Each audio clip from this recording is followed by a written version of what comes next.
people out there have been speculating on, that Meghan Markle has lied about her age. Is she actually older? I'm going to quote Tom Bauer by saying, he said, look, we all laughed at Samantha and she was right. And everything she said has come true. For years, the world was told a simple story. Meghan Markle was born on August 4, 1981. The date appeared everywhere. Official biographies, press releases, royal profiles repeated so often it became fact by repetition alone. No one questioned it. No one needed to until Samantha Markle did. Questioned it all, and in doing so may have solved the biggest royal puzzle in decades. Because if Meghan Markle's real age is not what the world was told, if it was quietly adjusted years before she ever met Prince Harry, then the entire timeline that followed begins to shift. Careers, milestones, even motherhood itself. For a long time, that date sat untouched, unquestioned, protected by polish and prestige. It lived comfortably in headlines and profiles, repeated so many times it stopped sounding like information and started sounding like truth. But truth has a way of getting restless when it's been boxed in too tightly, and that's where this story turns. Not with palace drama or tabloid chaos, but with a sister who refused to let a question die quietly. Samantha didn't whisper doubts, she pressed on them, and once pressed, the cracks began to show.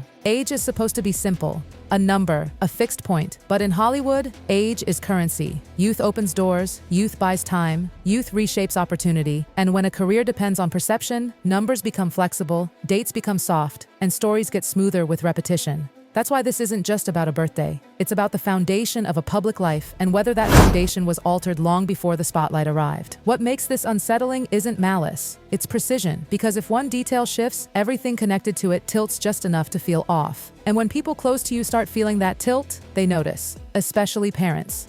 For Thomas Markle, there wasn't a single explosive moment where everything collapsed. It was slower than that, more unsettling.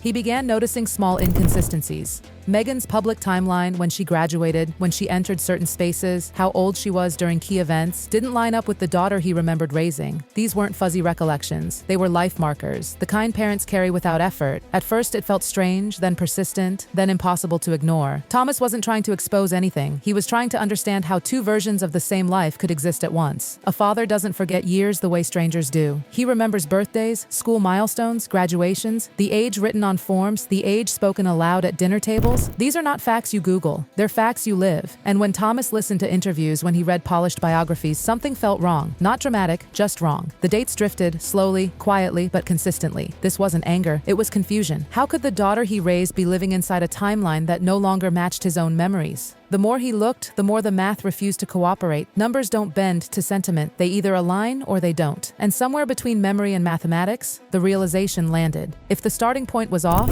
then everything that followed would be off too. That realization didn't accuse, it didn't shout, it simply opened a door. And behind that door sat a piece of paper from 1997, waiting patiently to be noticed. March 1997, a time before royalty, before global headlines, before image control. Teenagers across America flipped through glossy pages of 17 magazine. It was harmless, forgettable, disposable, or so it seemed. Tucked away on page 90 was a simple list. No fanfare, no narrative, just names, ages, locations. One line stood out: Meghan Markle, age 21, Los Angeles. Ink, paper, archive. No motive, no future agenda. Just a printed fact frozen in time. And then the math hits.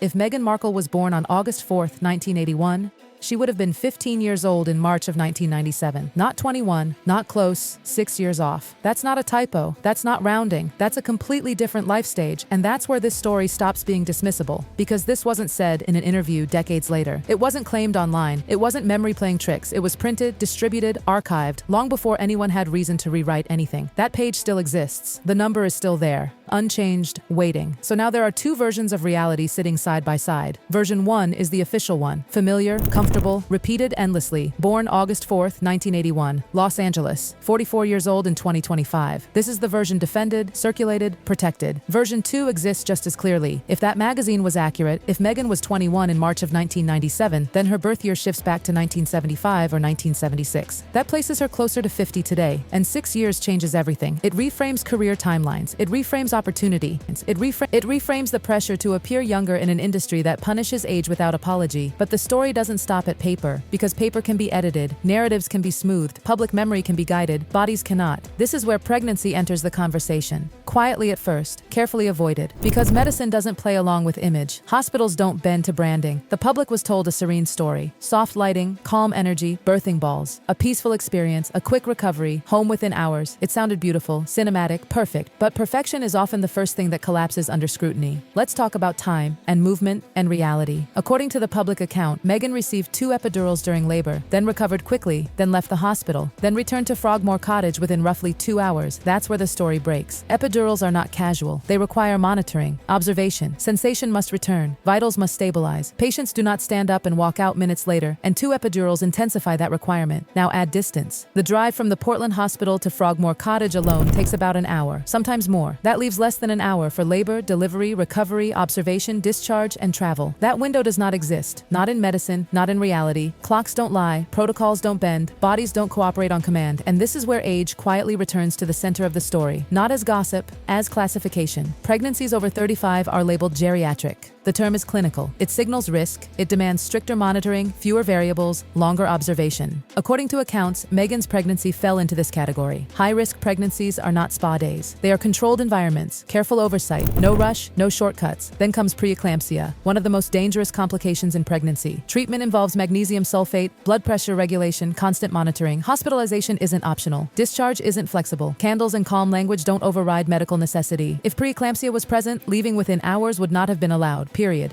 So now the pattern becomes impossible to ignore. A father remembers a different timeline. A sister echoes the same concerns.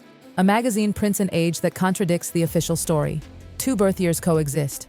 A birth narrative collapses under basic medical scrutiny. Each detail alone might be dismissed. Together they form something heavier, something deliberate. This was never about vanity. It was about control. About shaping perception so thoroughly that no one would question the foundation underneath. But foundations drawn in pencil don't survive ink. Old records don't forget. Bodies don't perform for narratives. Once you notice the faint lines beneath the story, the softened edges, the shifted dates, the carefully curated details, you can't unsee them. The image may still stand, but it no longer feels solid. And that's the real ending here. Not an accusation, not a verdict, just a quiet truth. Stories rewritten for perfection don't disappear. They wait, waiting for someone brave enough to tilt the page toward the light. And when that happens, the ink always tells its own story.